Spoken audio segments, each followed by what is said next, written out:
Did you see the stylish? Welcome to the Young IPA podcast. I'm James. This is Pete. G'day, everyone. It is episode 146. It is the 20th of February. It's a palindrome, isn't it?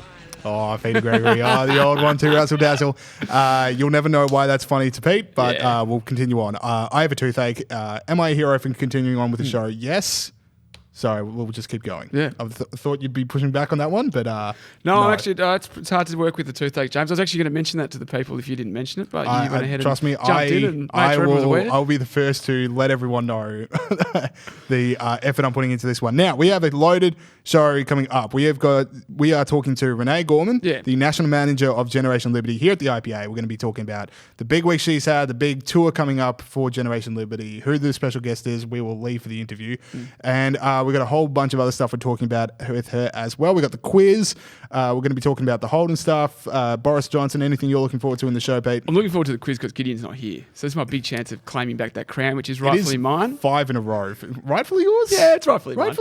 We go with that? Mate, that's how crowns absolutely work. No foul play on Gideon's behalf. That's how crowns work, like people. And the other thing I'm looking forward to is speaking to Renee Gorman because she's great about this stuff. All right, generally. very cool. So let us get into the poll that the IPA commissioned this week. Big poll. Pete, talk us through it. Let me get my notes together. So last week we released a new poll conducted by Dara and commissioned by the IPA, which found that more Australians agreed than disagreed with removing references to race from the Australian Constitution. Agreed was 45%, disagreed was 16%, 39% said they didn't know. Constitutional recognition is meant to be about recognising the historical place of Indigenous Australians in our history, says Morgan Begg. And he says would be treated with restraint by the courts. But clearly after what happened last week, which we spoke about last week, that's not the case. Now, I'll just tell you a little bit about the race power from Morgan's press release. He says the race power allows the Commonwealth Government to treat Australians differently on the basis of their race. This is an outdated, retrograde, divisive and a liberal provision which must be removed. Now, I'm sure most Australians couldn't just reel off the race powers, but it fits in with that kind of general view of ordinary people out there, which is kind of a liberal view that, of course, people shouldn't be treated differently according to the, what race they are. That's crazy. And whilst they wouldn't be able to, as I said, say what the race powers are, they certainly know that they don't like it. Yeah. That's I completely agree with you. I don't think people know if the race power exists or not. So if you said to them, do you want, Indigenous recognition in the Constitution, they might go, oh yeah, that sounds good. And it's like, okay, so do you want race powers to exist in the Constitution and people are treated differently? Oh no, that's terrible. So you just got to go, well, you can have one of those things. One of those things is not the other. That's exactly right. Yeah. So it's good to know that at their heart, most Australians definitely go, hang on, the Constitution shouldn't treat people differently based on race. That's not what we want to be doing. So it's good to know that there's such an appetite for that position in Australia. Exactly right. And Morgan had a great piece in the Australian on it last Friday. And my favourite bit of it was where he said there is no legal or moral justification for retaining the race power. The basic needs of all Australians are not culturally contingent. So that is great. It's not, and as we always say, it's not that we shouldn't celebrate cultural differences and things like that. It's just that it shouldn't be enshrined in the Constitution. Yes. All right. So the other big story all over the news for the last couple of days is that Holden is basically no more. The brand is going to disappear at the end of the year after General Motors announced it's no longer making cars suitable for Australian roads. 800 jobs are expected to go in the move. I know Ford has already floated that they might be taking some of those jobs and say, hey, come over here.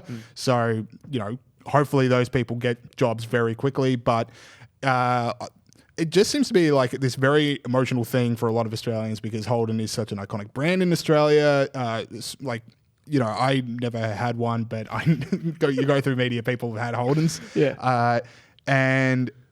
That's basically where people are at. It's just like there's this iconic Australian brand that's sort of going now. Well, I'm glad you raised that because I have a sort of what I might think is a fairly controversial view on this, is that I don't care. Oh, wow. Like, I care about people losing their jobs. jobs. 800 people have had to lose a job. Well, yeah, I care about people, the economic aspect of it, losing their jobs, activity going elsewhere. But I care about the brand. Yeah. I care about the Australian cricket team, AC/DC, Waltzing Matilda, not Holden. Like, it's not like I care about Vegemite. If AC/DC went out, there'd be a lot fewer jobs being lost. The hospitality industry, would be in trouble. But, we invented Vegemite, so I care about Vegemite. But Holden's just a brand of car, mate. I don't care. Don't write in. Or write in. Write in if you think I'm wrong. Well, I wish you were there in March 2012 because the point I want to bring up is that in March 2012, Holden was given a $270 million lifeline by the Australian, South Australian and Victorian governments just to say, please don't close down. Here are $270 million. And that bought us 8 years of these jobs being existent in Australia. So you reckon my little spiel that I just gave then would have been enough to sort of, get that off the table? Look, I've always said when you get Peter Gregory in a room in a meeting, things happen. Just knock a few heads together. Yeah. Well, I appreciate that. That should be one of your side jobs. Like earn a bit of cross on the side. People just have you turn up to meetings. They give you a brief sort of agenda, and you just slam your fist on the table. Right, what are we doing here? This is what's happening. Maybe. Anyway, so $270 million lifeline didn't work out. So it is just this big thing of this idea of like, too big to fail banks, or we can't have this brand going because of what it means to the Australian culture. Like that doesn't actually work. No. These subsidies do not work.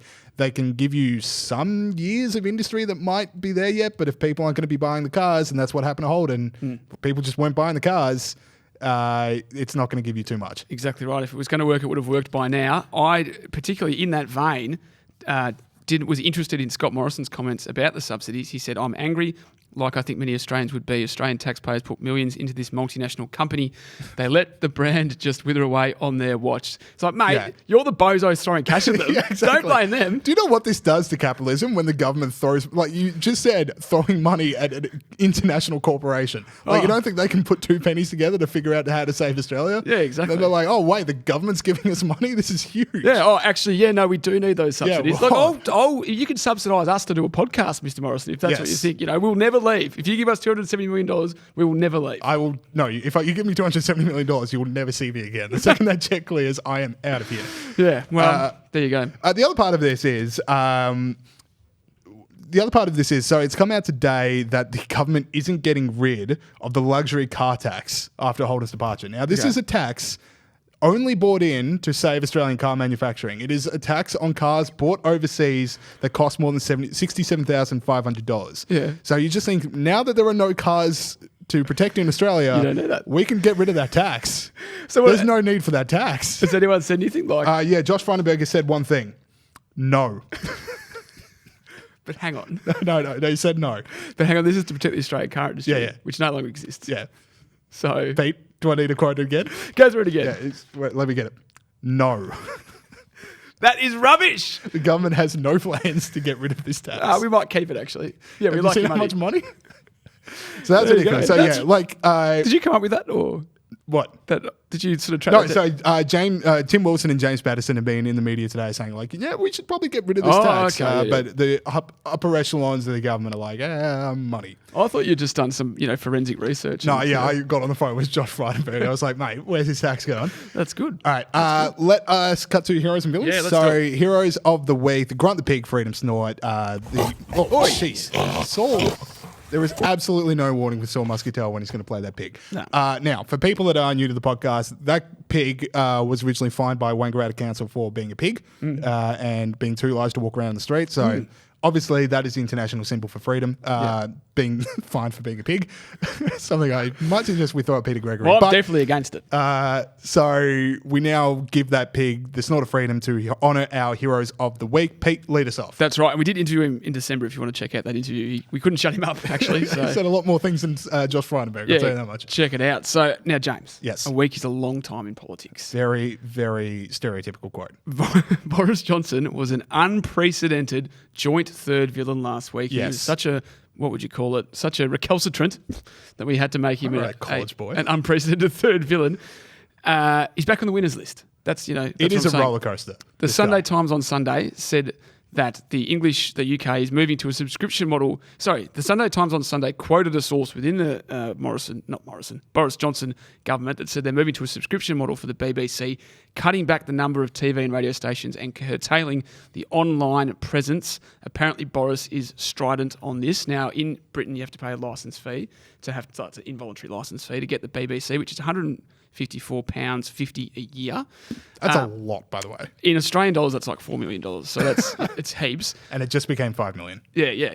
Just in this since this podcast began. Now, a subsequent report, and it's sort of, I almost had to rip this off my hero, but then I've thought about it a bit more and I've retained him. A subsequent report has said that they are looking at evolution rather than revolution, and that they're looking at decriminalising the licence fee rather than eradicating it first. But then I thought about it, and decriminalising is just making it voluntary anyway. Do you know what I mean? Yeah. So he's still my hero of the week.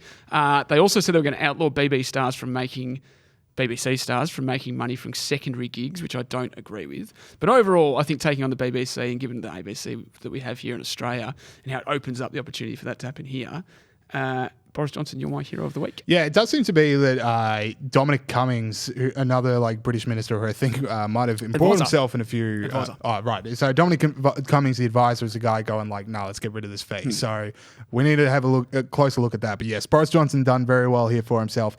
I want to hone in. So you said there was a £154 annual levy on all homes with TVs to pay for the BBC. Now, the enforcement of this leads to a small number of offenders being jailed. Now, if Boris Johnson's serious... each of those people should be knighted. Knighted? For standing up to the BBC, for going, I am not paying for this claptrap. They can be let out. Middle ground, MBE. Yeah, okay. Well, it depends. I mean, if the cricket team can get an MBE for beating Australia, these people can get an MBE. Sorry. Paul Collingwood got an MBE for making 7. He played one test and made 7. For people listening at home, Peter's eyes went they dilated completely at the mere mention of Paul Collingwood. We're going to need a bit longer for this podcast because I got a few complaints. You convulsed 3 different ways. Yeah, no. I've never seen you so fired up. I've legitimately never seen you so fired up.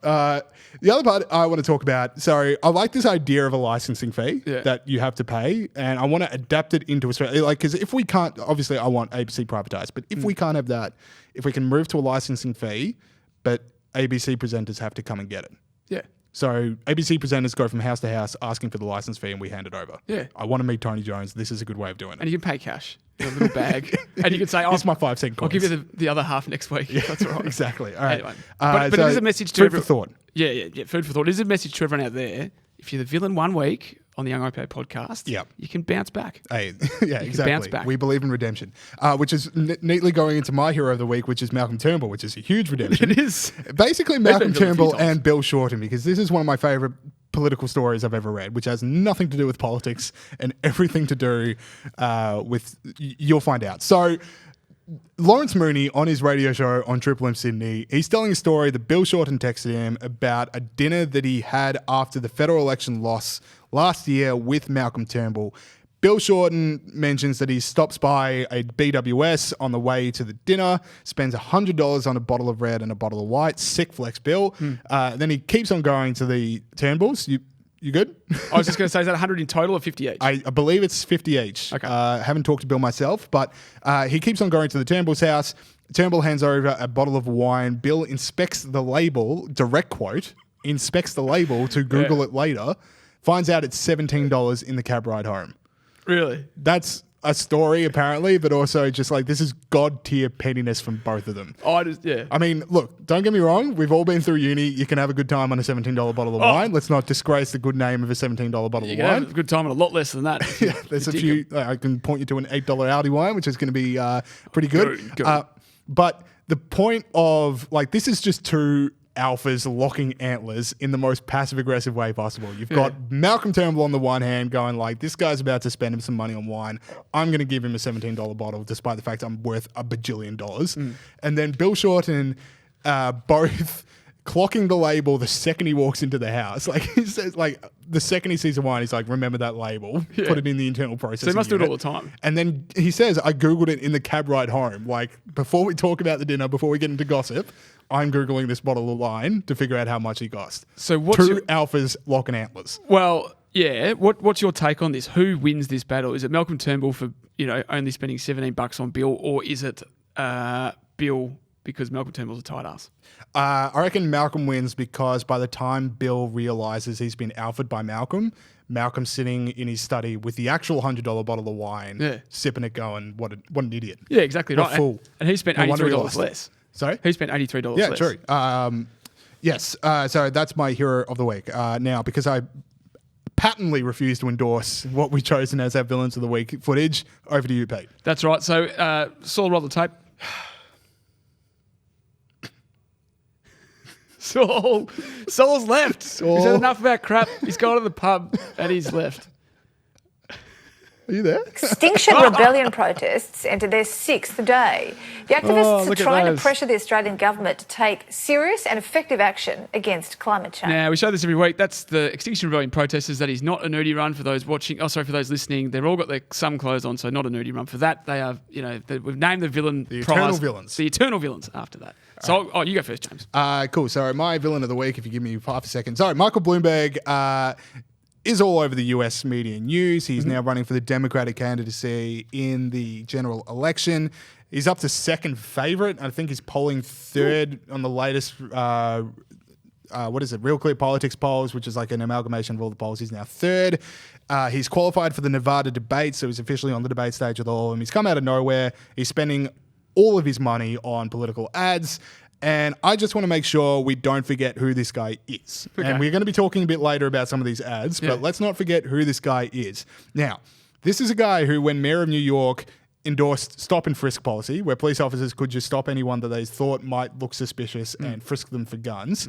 Now, he has had to walk away from comments that he gave about this. He gave these comments in 2015. Here's the direct quote about how he endorses stop and frisk policy. You want to spend the money on a lot of cops in the streets, put these cops where the crime is, which means in minority neighborhoods. So one of the unintended consequences is people say, oh my God, you're arresting kids for marijuana that are all minorities. Yes, that's true. Why? Because we put all the cops in minority neighborhoods. And the way you get the guns out of the kids' hands is to throw them up against the walls and frisk them. I mean, who needs civil liberties? Who needs civil liberties and proof of crime and any of these things? Just throw them against the wall and frisk them. Oh, that Trump is such a racist. He's terrible. Now, continuing on. Now, Bloomberg tried to ban big soft drinks. Yep. He had a war with fast food restaurants for years. They went to all these different courts over Bloomberg wanting to ban you being able to drink 2 litres of soft drink just from a fast food agency. So he hates freedom. Yeah. He'll stop and frisk you and then knock the soda drink out of your hand. 2 litre Coke. Now, if you're still not on board with this, here's what he thinks about farmers. And we could teach processes. I could teach anybody, even people in this room, so no offense intended, to be a farmer. It's a process. You dig a hole, you put a seed in, you put dirt on top, add water, up comes the corn. Now, that's a billionaire guy that's probably never left an apartment, like a penthouse apartment in his life, mate. Telling you anyone can learn how to farm. We've got a lot of rural listeners who'll be jumping up and down in their tractors about that. That was just as elitist as Michael Bloomberg. What do you mean? What was jumping up and down in their tractors? Yeah. All right. In what way was that elitist? Just explain one. The idea that they're all listening to this in their tractors. Anyway, maybe I'm wrong. Now, if you're still not, this guy sucks. This is how he treats dogs, and I'm gonna have to commentate this for people listening as they watch. This is Mayor Bloomberg going into a city. Play the tapes all. This is Mayor Bloomberg meeting with people. He's shaking a man's hand, and then he shakes a dog on the mouth. Like, he literally grabs the dog's snout and shakes it up and down to say hello. Yeah. That's not a human being. That is a robot designed to hate freedom. Yeah, he would have just gone, how do I address this? And choked. This guy sucks in a number of different ways. Yep.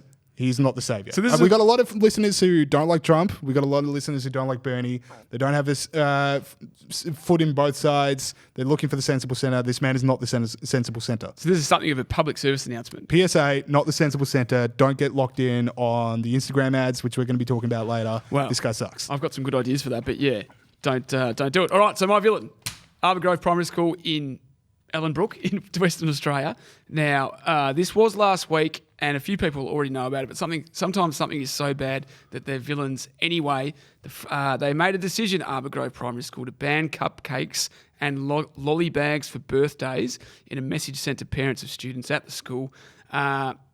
Sorry, one second. Message sent to parents of the school. They were told that while the school was happy to celebrate birthdays, we must do it in the most inclusive, practical and appropriate way. During our deliberations, we have been mindful of the increasing number of students with food allergies and intolerance, the cultural diversity of the school and the beliefs and the traditions of those cultures. So if a cupcake's not part of your culture, you don't have to eat it. What culture is it? I don't know. Is it vegans? I don't know. Are they like cultural grounds now? Like, I'm just trying to figure out, like, they say you can't have cupcakes because of cultural differences. Yeah. I genuinely don't know what culture that is. I actually don't know either, but then I'm a bit of a sort of, what's the word? Philistine. So, no, I'm not a Philistine, just kidding. So, no, I don't know what culture it is. The only one I can think is vegans. It could be vegans. If they're now endorsed to the level of culture. It could be, well, yeah. Maybe it's vegans. That would be the most logical, perhaps. And if you're allergic to nuts or something, just don't eat it. Just don't eat them. Do you know what I mean? So, no. Do you want a fun fact? What? You might know this, but nut allergies in America increased rapidly after nuts started getting banned from schools. Really? So because I didn't get the tolerance. Because, you don't get any tolerance. Interesting fun fact. There you go. Full of useful information. Thank you. I've got a useful fact for you. Oh, here we go. The other day, fun fact for the rest of the entire podcast. This is fun fact off. This one's not as good as yours, but I better have fun. The other day, I learned how to use an EpiPen. That is very fun. I did first aid training and I plunged an EpiPen into Kurt Wallace's thigh. Really? Like a practice one. Like Pulp Fiction style? Which didn't have a needle. Yeah. Oh, wow. I don't know what that means, but yeah. Anyway, they're my villain this week. How many movies have you actually seen? Like 3. I've seen them all 3 of the Mighty Ducks. All right. That's all you need. All right. Let us go to our interview with Renee. Okay, we're now welcome back on to the show, the national manager of Generation Liberty here at the IPA, Renee Gorman. Welcome back. Thanks for having me on again. She's had a massive week. She's had a massive week, so we should start off with congratulations. So first and foremost, Renee, congratulations. Snaps, indeed, for 1,500 Generation Liberty members. Snaps for Renee. What other snaps thing again? Explain this to me before. Snaps is just applause, and you use it when you can't use applause, and I can't remember quite why. We can do jazz hands. We can take a page out of the Oxford Student Union over in the UK and do jazz hands if you find applause a bit too anxiety-inducing. Oh, I don't know, but yeah, I'm not getting triggered anytime soon. So. Okay, fair enough. 1,500 Generation Liberty members is a lot. Why has this been so successful? What do you put it down to? I think that Generation Liberty is really filling a niche. I think that there are a lot of young people out there that know that there is certain ideas that they are not being exposed to in school, they're not being exposed to at university, and Generation Liberty is there saying, we want you to be exposed to everything. We want you to hear both sides of the story. And also, I love the concept right now that, libertarians, conservatives, classical liberals, we're kind of the new punk, we're the new rebellious side. The left has fully established themselves as the establishment now, they're the status quo. If you want to join something a little bit more fun, a little bit more edgy on campus, you join us, because it's, the radical left are telling you, hey, you're only allowed to say this, you're only allowed to do this, you're only allowed to eat this, you're only allowed to think this. And generally young people don't like being told what to do, so we're the new rebels. I like the idea of Renee as a punk rocker. Yeah. I mean, that's as soon as I saw her, I thought, Sex Pistols. Because Renee, you've got pretty long hair. If we can put that all up into a mohawk, that would be quite something. Maybe next time we'll see the mohawk. I did actually play a punk in one of my Rocker Stedfords. We did Billy the Punk as a musical. Wow, there we go. We were just talking about musical theatre off air, and then the worlds collide. Renee Gorman. What is it? What did you say? Musical what? Of Billy the Punk. It was like a kid's book about a kid wanting to become a punk. We did it in kindergarten. It's a picture book. Right. Well, you can bring that in next time and we'll go through it. Yes. Now, you had a massive write-up in the Sydney Morning Herald, was it, over the weekend? Yeah. Big photo. Thank you to Saul Muscatel, our tech guy who helped out with that photo. Yeah, they couldn't get a photographer to us, and I'm like, no worries, we've got a great photographer in the office. Better and then when he Saul. couldn't report to Judy, we got Saul. Sorry, Saul. That's just He's going to cut your sound now. I know, Saul. I know. Yeah, I'm scared of him. Anyway, how was that? Good. There's a little bit of trepidation with me talking to Sydney Morning Herald, but the story turned out really well. I thought it really showed that we're having a really big impact on the student movements and the liberty scene in general, and we're getting noticed. So that's really good. We definitely have our place in the scene right now, and that's certainly a good thing. Yeah, what I liked about that article was it started off with a big profile of Generation Liberty, and then afterwards got into like Socialist Alternative and like the different uni liberal groups. And I'm like, yeah, hell yeah, we take first billing when people talk about student groups. Like, and I like that they kept emphasizing that I said mad socialist. Like they were trying to make that like I was saying something bad. I'm like, anyone who's been to university in the last 60 years knows exactly what I'm talking about. Exactly. You keep trying to pull that out as if it's a negative quote, and it's not. Yeah, fair enough. So, and also we had the photo as well. Like none of the other groups had the photo. Yeah, and also we were the most diverse photo. So 2 white men for Labor, and Very then diverse. and then 2 white men for some socialist club, and then Generation Liberty female national manager. So we're champions of diversity. Well, the Greens can take a lesson because they've just elected another straight white male into the leadership role. Oh, yeah. And also, I talked about this on Sky News.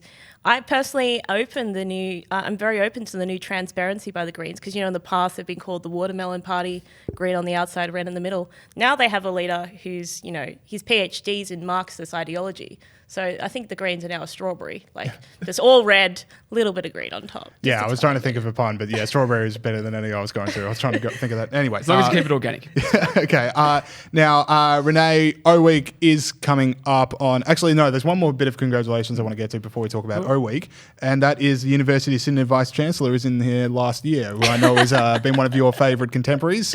Any parting words you wanted to say on this momentous day in the University of Sydney? I take on the immense responsibility of saying that this is all due to my niggling and continuing to annoy him, but he's moved on to a better job.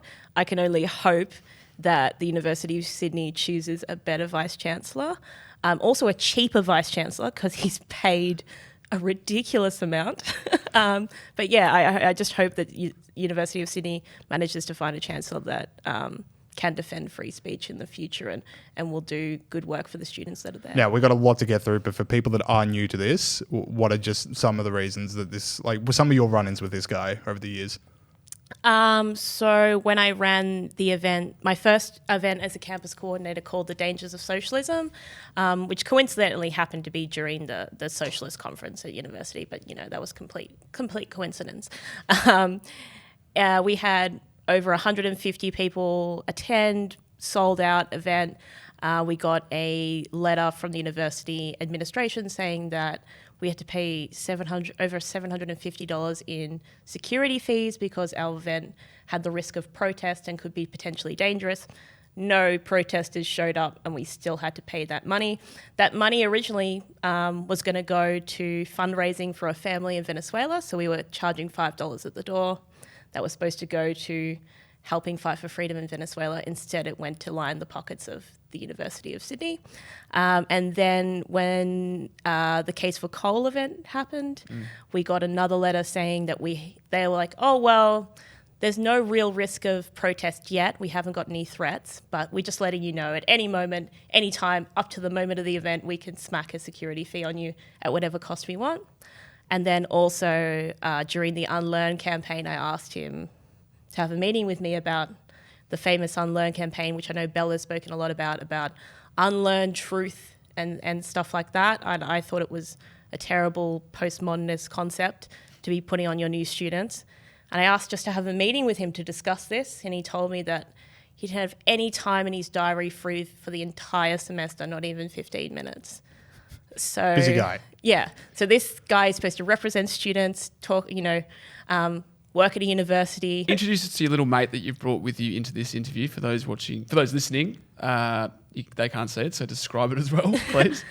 So this is Eleanor the Echidna. So when I was designing merch for O Week, a lot of American organizations use a porcupine as their symbol of freedom. Mm-hmm. So I decided that I'm holding up a bag now for audio listeners, to design a new bit of merch for O Week that says, "Don't tread on me, mate," and with an echidna. So I thought I'd make it Aussie. Mm-hmm. And our fearless leader, John Roscombe, particularly liked the echidna, and he's decided that it is the new Generation Liberty mascot. So we have Eleanor sitting in her office as a gift from John.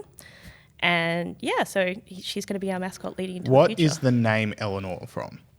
So there is a famous echidna from Tasmania from a story a few weeks ago called Eleanor, who was so big and fat that she got hit by a car. That's not fat shame, Eleanor. No, she's awesome. She was so big and awesome and spiky. She got hit by a car and just kept going. So nobody treads on Eleanor, not even a car. She'll keep nothing going. stopping Eleanor. And I think that represents, the tenacity of Generation Liberty. That we'll just keep trotting along. Terrific. That's awesome. I love that. So for O Week coming up, any stores in particular you want to plug? Because we've got a lot of students going to O Week, so looking for clubs to join. Generation Liberty, obviously the best of all clubs. What can any places in particular we're looking to boost? So right now we're at Sydney University. So today was the first day, but we're going to be there for the next few days. We're going to be at UQO Week next week. We're also in Tasmania for the first time. So we're actually got a campus coordinator in every state now. Now, is Eleanor the Echidna the real one speaking at our Generation Liberty store? She may make a surprise appearance. I don't know. She better. Or I'm going to have to talk to someone. And people can pick up that bag at the O Week, is that right? Yes, they can. That's called a tote bag, James. Wow. So you'll get this bag along with... I was. That's a tote bag, isn't it? Yeah, a little tote bag. Oh, sorry, I think it was a no. I just got massively well, actually, and I just hoped Pete wasn't able to stick the landing. I know what the kids are doing these days. Yeah, so you'll get this along with filled with heaps of badges and stickers and an awesome new bottle opener, really cool fun merch. Only $10 to sign up. So we're also going to be in Adelaide. We're going to be at UWA. We're going to be across 14 campuses all over Australia. Would have been 15 if it wasn't for QUT. Oh, so that's still off? Yeah, so we're not going to be at QUT officially, but I'm sure that Chris Decker is going to be doing a lot of work, and then we're going to get a lot of memberships anyway. Yeah, like if you're at QUT, you can still join Generation Liberty. Yes, you can still join Generation Liberty. Don't you want to join the club that the guild banned? Yeah, exactly. Come on. Yeah, and we've had Chris on the show. Like, if Chris Decker doesn't stand up to your university's values, then something's gone terribly wrong with the university. Like, he's just a regular guy. Who doesn't want to party with Chris? Exactly. Some people did party with Chris when he was in town, but Peter Gregory has a story. Well, does he? No, I don't have. It's not my story to tell, James. That was definitely a story time. We'll see. Now, the other thing about Generation Liberty I want to talk about is that we've announced the upcoming tour of Gloria Alvarez. This is massive. This is massive. Now, for people that don't know who she is, who is Gloria Alvarez, and what can people expect? Oh, we've got a sneak preview. Oh, do we have a sneak preview? Yeah. Oh, of course. Yes, Peter Gregory. Talk us through this. Well, I went on the internet and found a video of Gloria Alvarez so that people would know what she's about. Here she is now, so we'll roll the tape. Socialism doesn't work. It didn't work in the Soviet Union. It didn't work in China. It didn't work in North Korea. It didn't work in Cuba. Doesn't work in Venezuela. It wouldn't work in Mars. Because the way it is structured goes against human nature. All right, very cool. So that's what people can expect now. Why are you so excited to bring Gloria Alvarez out to Australia? Because she's an awesome, straight-talking, sassy Guatemalan woman who's going to tell us and tell, the inner city types who think socialism is so awesome what this system really creates. And I think it's going to be a real reality check for anyone who comes and sees her who thinks that socialism has any prospect in Australia. And I think it's really important for our young people to see the results of a system like this. But also she's going to be super fun. I think she's going to bring a really good energy to the movement. And Generation Liberty's never brought out an international speaker before, so this is a first for us, and it's our first tour, so it's going to be really exciting. And she is a genuine global rising star as well. She has had millions of views on her videos. She's massive in the Spanish-speaking world. She's becoming massive in places like America and stuff like that. What exactly are you looking forward to the most about Gloria coming? Oh, and she will be on the Young IPA podcast as well. I'm also just looking forward to just hanging out with her. That's right. You get to hang out with her, don't you? I get to hang out with her on the tour, so that'll be really good. I also want her. She does these amazing vox pops on the streets where she talks to people from, countries that have experienced socialism. So I'm going to bring her out on campus and have her talk to young people who have come from countries that have had to live under authoritarian or socialist regimes and have that back and forth. So we have those real stories to talk about why we do what we do and why we believe socialism is bad, which I think is the thing that connects the most with people. And it's so important as well because at universities, when you talk to people, there's so much of this idea of we don't want South America, we want just to be Denmark and we just want to be a Scandinavian country. It's like, no, you are so much more likely with these policies to end up like these South American countries. So it's going to be so awesome to hear her perspective on this is what actually happens. And Denmark isn't socialist. Like the president came out and said, we're not socialists. Could somebody, people, please stop calling us socialists? Yeah. Anyway, where can people go to buy tickets?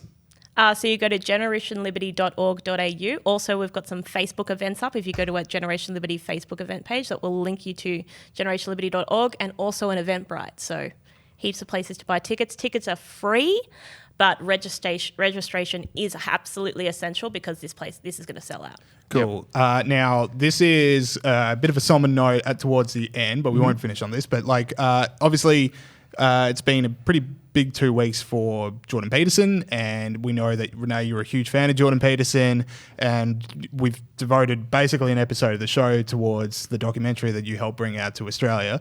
So how's this last 2 weeks been for you? Because we haven't talked about this on the podcast. We want to get your perspective. I'm really just hoping he gets through this.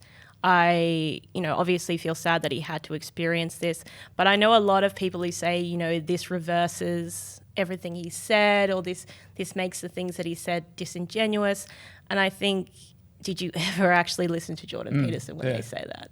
Because he was always open about his mental health issues. He was always open about the struggles he was happening in his life and his other health issues. He never looked down on people for struggling with things like alcoholism or addiction. He's always said that, life is suffering and that we all have to bring ourselves together to get past that, but sometimes it does overwhelm you. So I'm really, my thoughts are just with his family, especially his daughter and his wife right now, and hopefully that, he'll be back with us. But, if he needs to take time off as well, I can imagine that, part of this whole episode has been that he's just been completely overwhelmed by the change in his life. So if he needs to take time away, then all the power to him. Yeah, it just seemed to be like he was following his own doctrine in that he was struggling and he tried to make himself better. Like, these are just steps you take. Yeah, and it wasn't a psychological addiction. It was literally a physical addiction. So when they started taking him off, his body reacted and he became extremely suicidal, it sounds like, from the explanations from his daughter. So he's always said, if you've got depression, if you have anxiety, and if you're suicidal, try medication. Don't be afraid of that, because it's better you trying it and still being with us tomorrow than having a fear of medication and not being with us tomorrow. So I don't think he's done anything that goes against the doctrine that he's been speaking the whole time. So really, I just hope he comes out of this more than anything. And also, there's no way everyone's gone through his whole Bible series, so it's not like he needs to put out more content. There's a lot I've out been there. to it. The entire Bible series? Yeah. Oh my God. I'm actually not that surprised. Renee, you are a huge fan of Jordan Peterson. Yes, I am. All right. So, Renee, we've had such a big week for Generation Liberty. We've got a bunch of big weeks coming up as well. We've got this tour as well. Where can people go if they want to sign up and hear more about Generation Liberty? So, generationliberty.org.au. You can sign up there. It's only $10. Let's get to 2,000 soon. 2,000 very members. cool. Let's do it. And don't forget about the Facebook page and the Instagram and the YouTube channel as well. All right, And the sweet. website. Renee, thank you very much for joining us. Awesome. Thanks, Thank Renee. you. All right, we got another round of the quiz. We're down Gideon. Yeah. Gideon's 5-week in a row reign comes to an end. Yep. I still think he gets to see how many weeks in a row he can win when he comes back, but he is interstate for a bunch of meetings. It's a constitutional crisis. Yes. The quiz will never be the same after this moment. Like, who's the king? Is Dara queen? Like, what's I going think on? I get the crown I don't just know because I about was this. closest to it. And Dara came so close last week, joins us again this week. Dara, welcome back. Thanks. Good to be back. So I think the smart money is on Dara. Yeah, well. No offense. I agree. That is the dulcet tones of Adam Schlicht joining us as always, our roving reporter. G'day, everyone. Adam is back. Can I ask Adam a question? Go So ahead. you're in SoFox, the rock and roll band. When is the next gig? Because me and Bolt want to get down and watch the gig. That's what the kids say these days, right? That's right, Dara. That's Well, right. we're a little slack with our organisation Okay. at the moment, but Yeah. hopefully in the next month or so, Too maybe. busy researching for the quiz. Yeah, I've been really busy looking forward to this quiz. Yeah. But we're going to get back on it. We're going to get back to practicing and, in the zone. Do you have a manager? Actually, Oh, here we go. Because if you require famous manager. we're representation. kind of talking with one at the moment. Should we get Hugh So- in to talk about face manager stuff? So, for those that don't know, I used to be Hugh Tobin, DJ God's manager. How'd that go? Before he... And he's taken off, so he could have been anything, all you. but he gave it away to work at the IPA. So, but I can make you big, mate. I can make you big. that's tempting. I'll think about it. Okay. Thank you. You will still do this podcast with me. Nothing will change. Yeah, no, that's all right. Managers All right. don't do anything, so I'll I didn't hear that, and I choose not to hear it. All right, let us get into some damn questions, if I will. Yeah. So, if it is your first quiz, if it's 1 point on for correct answers, 1 point off for incorrect answers. Dara's having trouble with that headphone She's rattled. Adam is rattled there. She's rattled. What can I say? 1 point off for incorrect answers. We have an who am I at the end of a 5, 4, 3, 2, 1. My quiz questions are getting slightly too close to Dara, so I'm moving them. Yep. All right, let us get into it, I reckon. Question 1.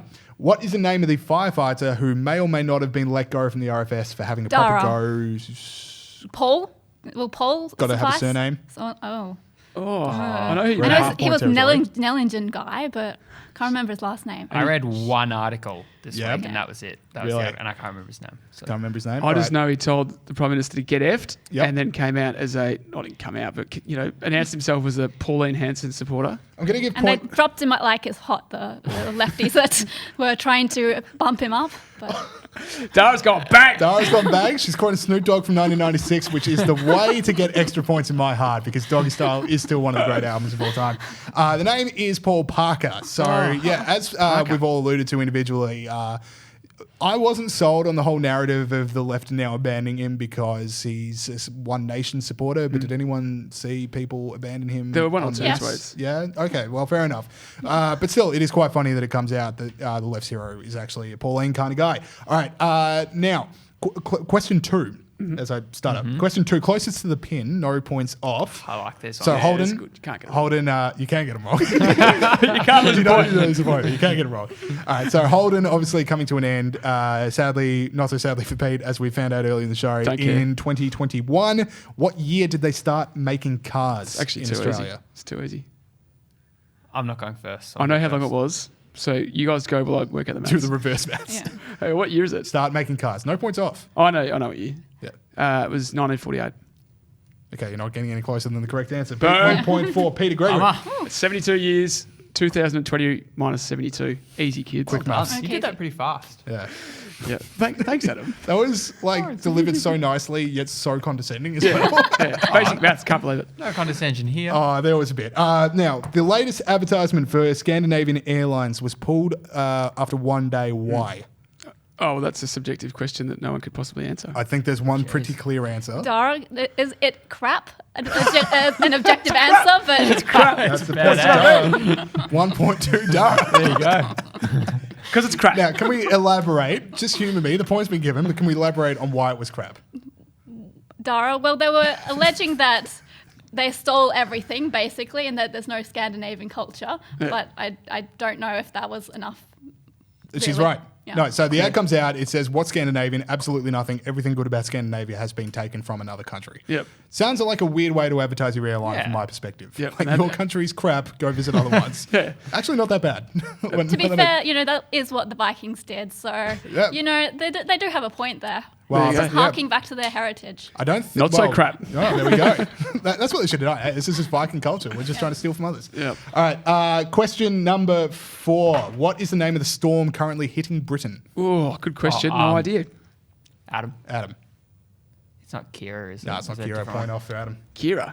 I've just realised There that I've was a asked for a Kira. name, but you'd have to say your name as a buzzer, so I might think that's an incorrect question. So I've got to keep on top here. Does anyone know the name of this storm? I don't know. Big old storm. Storm Dennis. Is that the Dennis? least intimidating name for a storm you've ever heard? Sounds like a bloke down the street, doesn't it? Doesn't it? I thought that meant to be girl name. I thought so too, but They alternate between girl and boy. do they now? But now they need to have gender neutral names, clearly. Well, every name's a gender neutral name. But Dennis. I knew a girl called Dennis. Yeah? No. Good question. Just made that up. good story. Yeah, not exactly the most intimidating name for a storm I've ever heard. Question, what are we up to? 5. According to Dr. Liam Kennedy of King's University College in Ontario, which children's cartoon show, quote, encourages complicity in a global capitalist system that produces inequalities and causes environmental harms? So all of them did, didn't they? Yeah, so All of them? Say any of them. Say one of them. Am I going to lose a point? Yes. Okay. I thought I had Probably you there. not. Anyone know this one? I got no idea. No, sorry, mate. All right, it's Paw Patrol, which for the uninitiated involves a group of dogs that are law enforcement solving capers. They're called the Paw. Oh, Paw. Paw. For a second there, I thought it was like Paw. And I As was in like, poor that does people. sound quite terrible. Like the Michael Bloomberg secret police. Just going around beating up poor Go people. find poor people and anyway. Isn't dogs Paw Patrol? Now, to me, like, that is such an outrageous one that it's up there. Like, if it's a hoax, that is up there with that queer performativity and rape culture in dog parks. Yeah. That famous academic study, Yeah. which no one seems to know here. So I'm going to continue I know on what to you're look it up. Now, question number 6. According to this is where Dara really announced herself, which is in the IPA related questions last week. So leaning on Dara for these ones. Yeah, okay. According to a poll commissioned by the IPA and released this week, how many Australians want race powers to stay in? Roof. Dara. Oh, Roof okay. got there first. 16. 16% is correct. 16%, I should say. You did eventually. So point to Dara. Dara being very diplomatic about going like, yep, Peter Gregory got that correct. Thanks, Dara. I had to do it for the podcast. Yeah. There we go. All right. Sorry. Question. This next one you didn't have to, but it's another. What's the IPA score, poll. by the way? Should we do an update? The score as I have it. Peter Gregory on 2, Dara on 1.5, and Adam still in the hunt, -1. Why is she 1.5? Why am I on -1? Well, I thought because I you was got on one wrong. The storm Kerri. Yeah. I thought I was on 0. That's so much worse. Dara got ad was Scandinavian and crap. The Scandinavian ad was crap, not crap because it was She didn't get a full Scandinavian. point for that. Yeah. It was because it was crap. Isn't that a full point, though? That's a full point. Oh, so what's the half point? The point Half 5 point was was for for getting Paul. Paul but not Parker. Oh, okay, yeah. Yep. Never question the quizmaster again. I will continually question. Ever. Next question. According to a different poll commissioned by the IPA and released this week, both of these polls obviously available at ipa.org.au, what percentage of Australians believe that local councils, quote, should stick to roads, rates and rubbish? Evan Mulholland absolutely loves that quote. Doesn't he just? And I don't know the answer. Don't know the answer? Anyone? No. No. Can we do the closest two? Yeah, let's go closest to. Let's open up the floor. Get a few answers going. Roof. Dara? Oh, you go, Dara. 60%? 60? 100%. 100%. 70. Very optimistic. What did you say? 70. Adam gets a point. Oh! It is 66%. And not only does this get into roads, rates, and rubbish, it also has like Australians have had a gutful in the media release. Now, I genuinely think at this point, Evan Mulholland gets a bonus every time he mentions the word gutful in the Australian media. I reckon he stole that off me. Does he? I started saying Do on the you reckon podcast. that? This is If controversial. Evan That's a Mulholland really wants to come on here. serious Yeah, allegation. this is some big stuff. There should be a right of reply. We're not going to give it to him. Yeah, nah, get bad luck. But honestly, for people that read a lot of the IPA stuff, you've either seen gutful or have a look out for it because that man is addicted to that word. Well, they have. They have had a gutful. They have had a James, gutful. so- All right. Which supermarket chain got caught underpaying staff this Dara. week? Dara. Coles. Coles is correct. Did Dara they? back on Yeah. the board. Just give them the yes. money you stole from us for plastic bags. That's what I was going to say. I'm glad our plastic bag money's going to somewhere worthwhile. Just underpaying staff. Now, last question before we get into the Who Am I. AFL superstar Dustin Martin's father, currently banned from Australia. He's in New Zealand on character grounds. Believes he should be allowed back into Australia. Dara. Dara. Well, I guess the end of the question is why, and that's because of the High Court decision that they ruled that there's a third category of person, and now he's Indigenous, so he's claiming this belonger category. Dara, I could not have put it better myself. Because his grandma is Indigenous, he believes he should be let back on the country after the High Court decision. And to be honest, if you want to get back in the country, pretty good way to do it. If you do have the Aboriginal grandmother and you want to get back into Australia, High Court's It's like, a fair dude, precedent now. Yep, Like, dude. Yep. Fair place. Fair place. Now, sorry, Who Am I coming up? Dara's on 3.5. Peter Gregory is on 2. Adam's still in the hunt on 0. Not -1 though. So. Not -1. We 0 is still in the positives, I think. What is the number 0? No, Is it it's not a positive. not a positive? No. But It's it's neither not a positive negative. or negative. It's not a negative either. Ooh, it's its own thing. I like that. Do you know in Good China they energy. teach kids to start counting from 0, not 1? That's ridiculous. But is there a year 0? In computer science, that's how you count. Weird fact for you. Nerd. We had fun facts off. That was not a fun fact. Earlier in the show, we had a fun fact off. I wouldn't put that up there. I don't mind it. Now, focus up. 5 points. I died 125 years ago this Thursday in Washington, D.C. Washington. Not Washington. Not bad. You don't lose a point, do you? Yeah, you do. Sorry. Oh, Yes. She's still winning, though. So someone has to take the crown away from Dara. yeah. Sorry, 5 points. Died 125 years ago this Thursday, Washington, D.C. Any guesses? Nah. Any more? No. 4 points. I escaped from slavery in 1838 at the age of 20. Ooh. Ooh. Got a bit of a sneaky Dara's, suspicion about this the cogs are turning in Dara's brain. Yeah. one. Dara's what? Sorry? Dara's mind. What did I say? I thought you said Sound Brian. like you said mind Brain and mind. It could have been two things I tried to say at the same time and it came out as one word. Oh. I think I know I have this. it in the tip of my tongue, but I can't remember what his name is. Okay. This Paul Parker situation all over again. Yep. Now, for 3 points, I am one of the most essential figures in the abolitionist movement. If you could only see how hard Dara is thinking right now, this is electric television. I think I'm going to have a crack at it. Give it a crack. Roof. Roof. Frederick Douglass. That was Frederick Douglass. Peter Gregory is the winner. Come on! Okay. I least lean away from the microphone. Sorry. I can't say that very loud in everyone's. Now, Dara, this is heartbreaking stuff. Yeah. This is twice in 2 weeks that Dara's been at the finish line, only to be pipped by someone else. A straight white male, if you will. Peter Gregory. Gideon, if you think you're getting this back, I've got a message for you, mate. I'm the king now, and you can wait your turn. That was as intimidating as a storm named Devis. There you go. Well done. All right, that is it for the quiz. Thank you, Dara. Thank you, Adam. Thank you, Roof. We have more show for you guys after this. Cool. Okay, let's fly through some stories at the end of this show. Yeah. Now, the number one... Sorry? A few things that made us laugh. Good point. Now, this one didn't make me laugh. It made me cry. And it is the return of a segment, long dormant. We need to bring it back because God help me if I like playing this clip or not. But basically, the segment is I ain't spending any time on it. Now, political junkies such as Pete and I might remember... This went straight up viral. This was a mainstream clip where Bob Catter... talking about gay marriage, just said he wasn't spending any time on it. I mean, people are entitled to their sexual proclivities, I mean, let there be 1,000 blossoms bloom as far as I'm concerned, but I ain't spending any time on it because in the meantime, every 3 months, a person is torn to pieces by a crocodile in North Queensland. Gets every time. The level of the twist ending on that. He goes from so happy about flowers blooming to just incandescent with rage at the idea of crocodiles eating people in far North Queensland.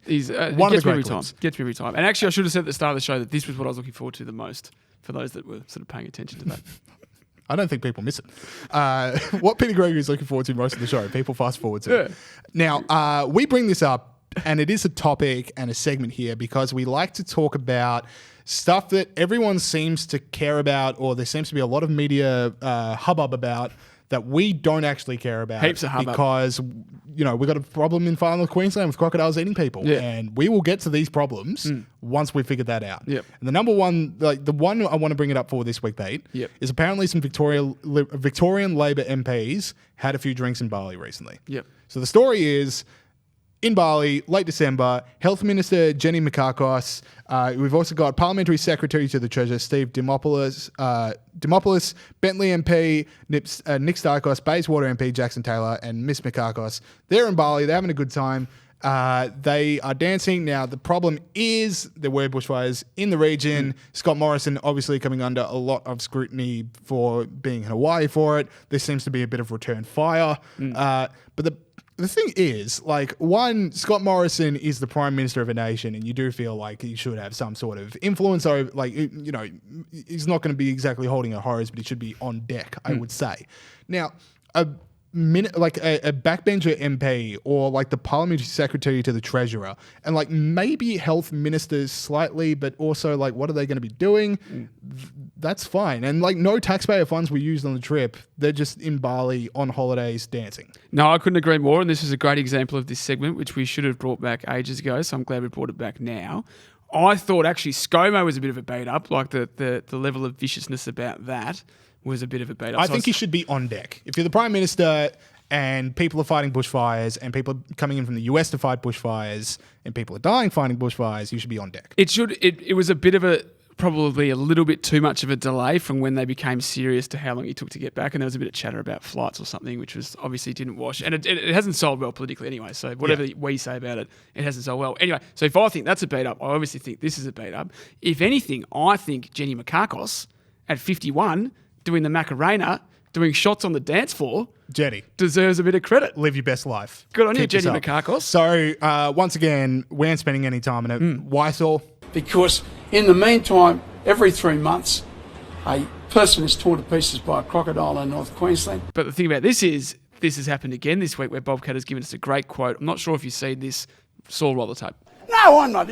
Don't lead me into your rubbish, right? Don't you keep taking us on flights of fancy. Your city, lily pad lefty mindset, right? So I'm not going to answer your questions because they insult us as a race of people. Now that goes That's on, amazing. James. I'd cut that off. I mean, that goes for another 30 seconds. But he's Bad talking day to be that guy he's talking to. exactly right, and he sort of bites back a little bit, which makes him Oh, go. no, well, you can't do that. Anyway, have a Google if you want to see the whole thing. But he was asking about Indigenous recognition, and our man Bob Catter was talking about the Close the Gap report. God bless Bob Catter. Do you also see Bob Catter hand over the reins of his party to his son by handing him over actual reins? No. Like that you put on a horse? Where's that? That's like, there is no good reason for the House of Lords to exist in the UK except the fact that if we had it in Australia, that's where we put Bob Catter. Because we can't lose Bob Catter to an election. No. Like, obviously the democratic process should maintain, but we can't actually lose Bob Catter and these clips. He's still young. No, He's got but like we decades just left. can't. We need to find a place we can put him, and no one's ever going to kick him out. And every now and then we just get clips like that. We need to find a place. Wow. If it's the House of Lords, the House of Bob Catter. It's like the fourth level of royal ascent. It goes, representative, Senate, and then on the way to the Governor General, we also drop it off by Bob Catter. Yep. And he gives us that clip. You say- and we don't do anything with what he says. Yep. We just keep going to the Governor Generals. A Catter voice to Parliament, if you will. Yeah, I'm okay with that. Oh, we should get him on the show anyway. Absolutely. All right, So- we should keep this moving along. All right, so talk to us about Kerri-anne Kennerley. Okay, what do you want to know? What do we want to know? All right, so last week, Studio 10 tweeted out a new segment for host Kerri-anne Kennerley. Yeah. Now, they asked punters to write in about a secret problem that you've not been able to tell everyone about, or anyone about. So obviously, people have their secrets. I don't. James tells everyone everything, so don't worry about that. James Bit has of no an oversharer. secrets, but everyone else My does. tooth still hurts.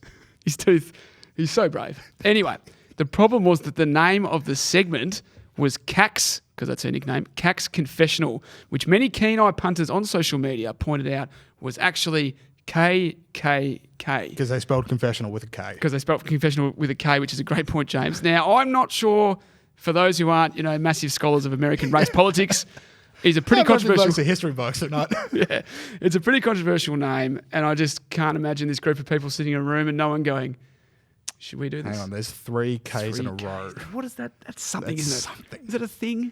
All right. Now, it's tough to see Kerri-anne Kennerley take a very public beating like this. It could have been a great segment of people sharing stories they've never told anyone, yet sharing the nation. I'd go to her for advice any day. So what I went into my mind palace, if you will. I've been watching a lot of Sherlock. What is that? What is a mind palace? It's a plot device in Sherlock where he just goes and he's got all these information stored away and he can solve crimes through something he read 25 years ago. Oh, okay. It's a good show. And I'm back in. One more episode to go. Not the point. So I went into the ideas lab, if you will, and tried to figure out another way we can salvage the organs of Kerri-anne of the KKK. the KKK, not the KKK. We can salvage the organs of a segment where people confess to Kerri-anne and give it to a new host of a new name of a new show. What do you reckon of Kerri-anne Kennerley presents Acknowledge Secret Shames? Kerri-anne Kennerley. Forget that part. Acknowledge Secret Shames. So what does that spell out? Kick one in your head. Kerri-anne Kennerley, cack-ass. No, thank you. What's cack-ass? The first part was ass. Anyway. All right, so Well, if no, that that's one's not gonna working work, for you, James. okay, what do you reckon of bold universalisms told truthfully? Bold Universal told But. This is one of the things. When we talked about this segment, I thought I'd be able to get him straight away. I thought you'd be able to get them straight But away. that is also not All right. appropriate, James. Okay, But they're not as bad as KKK. Can you figure out the last one? Principled orations over pancakes. Principle. Something you can do over breakfast TV. Principled orations over pancakes.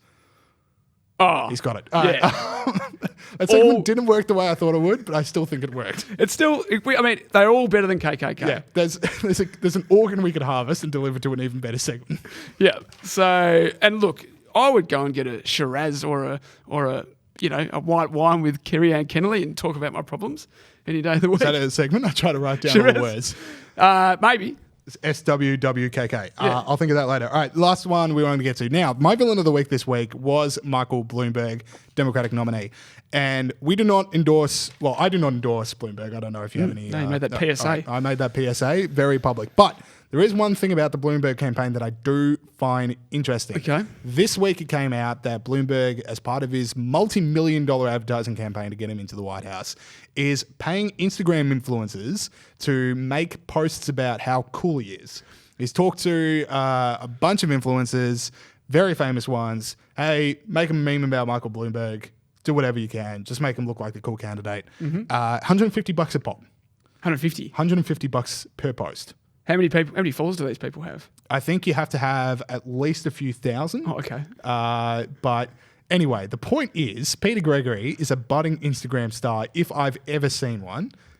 What is its Instagram handle for people at home? Peter.j.gregory.7. I've been a little bit slack on the content for a couple of weeks, but I'm coming back. But you're a budding Instagram influencer. Yeah. And I love the content. I love everything I see. Yep. So we need to figure out, Bloomberg's got the money. You've got the Peter Gregory. Like, we don't need to endorse his campaign. We don't need to like anything. But if we can siphon off a little money off the side of this, we can, what would you spend it on? Get a bit of that sweet Bloomberg cash. Yeah. I'd spend it on my BBC licence fee. That's about how much it is. Do we have any ideas as to how to get Bloomberg's people to pay attention to Peter Gregory? I've got one idea and one idea only, and it's going to work. Okay. Nudity. All right, nudity. Everyone knows sex sells. There's such a theme to what you bring to this podcast. And you don't want to keep this hidden away, James. Like, let's be honest. Just on my chest or whatever. Yep. I think farmers are dumb too, or dogs. You shake, something about Shake the them by dogs. the mouth. Frisk minorities, why not? So that's Frisk minorities, why not? Bloomberg 2020. Yeah, $150. Thanks, Mr. Bloomberg. That's pretty good. I was going to say, so Bloomberg wants to get into the meme game, so you'd probably need to design some OC. So what is your favourite meme? I don't know how to do that. I'd have to get Saul to help me. What's my favourite meme? Yeah, you've got to have a favourite meme. I like the one. Would have been good to get some notice about this before we did on the show. I intentionally did not give you this because I love to see Peter Gregory describe memes. The meme where the meme where the red thing comes out of their eyes. You know how it starts because off they're angry? No, because they've achieved their goals or whatever. It starts off minor thing and it gets more. Is that Galaxy Brain when they every idea that makes them slightly smarter? Yeah. Is that the one? Yeah, let's go with that. Let's go with that. All right, so Galaxy Brain meme. Now, we've got to make one of those for free just to get their attention and then say the next one's going to cost you. Yeah. And then we just make money that way. Yeah. So, we can do that. And we can. So your idea is make a meme. Make a meme. Okay. So my second idea. Now TikTok dancing, all the craze, dancing on TikTok, bad dancing. I can do that. We create a dance with you involving you violently frisking an innocent person on the street. Yeah. Starts off regular dance, you throw someone against the wall, you frisk them. The problem is I'm probably a little bit too good at dancing to be able to sort of, pull that off. Yeah. That bad dancing thing. All right, fair enough. Like, this guy's a professional. Now, my third version, this is something that came out on Twitter, and I apologize to people only listening to this because you won't get the full experience, but I get on my knees and beg you to look this up online because this video will change your life. Michael Bloomberg, bit of a stage actor. Ooh. So here's a clip from a recent. I have no idea when this is from. I have no idea the context of this. It is electric. So please play the tape while I explain it to the people listening. So it is this play, and it seems to be at the very end of the play, I want to say, where all of the people are gathered around, and Michael Bloomberg is somehow on stage in like some 1920s businessman's shirt. Now, he declares that he's off to Iowa and New Hampshire, unfurls an umbrella, and then takes flight through suspenders. It's Mary Poppins. Well, is it Mary Poppins? No, like it just looks like Mary Poppins. Oh, yeah, so he's taken off like Mary Poppins, and he's now just like flying off talking about all the stuff he's going to do to the election. He had MP on his suitcase. MP on his suitcase. Yeah. Well, this is a bit presumptive. There you go. MB or MP? MP. Oh. What could that have been? Mary Poppins. Oh, Mary Poppins. So it was Mary Poppins. All right, sorry. Was. We've solved that mystery. He's in Mary Poppins. Yep. And he just takes off. Yep. And so, to bring it back to my idea, we Instagram video out a play we write called Bloomberg. So we've got to write a whole play. We've got to write a whole play. We Instagram it out. But with the Instagram stories being, 10 seconds at tops? Oh, okay. A full play, $150 per post. I'm hearing a lot of money. Yeah. I'm hearing a lot of money. As long as I don't have to write it, I'm in. Okay, Pete. This is a joint venture. If I'm writing it, yeah, but you're good doing? at stuff like. You're into this sort of improv theatre and all that. Yes, I'll leave it to you. I better get some of this money. Yeah, you can have half of it. I do. We'll take this up. We'll get our lawyers involved again. All right, that is it for the show this week. Thank you to Renee Gorman. Thank you to Adam and Dara for coming on the quiz.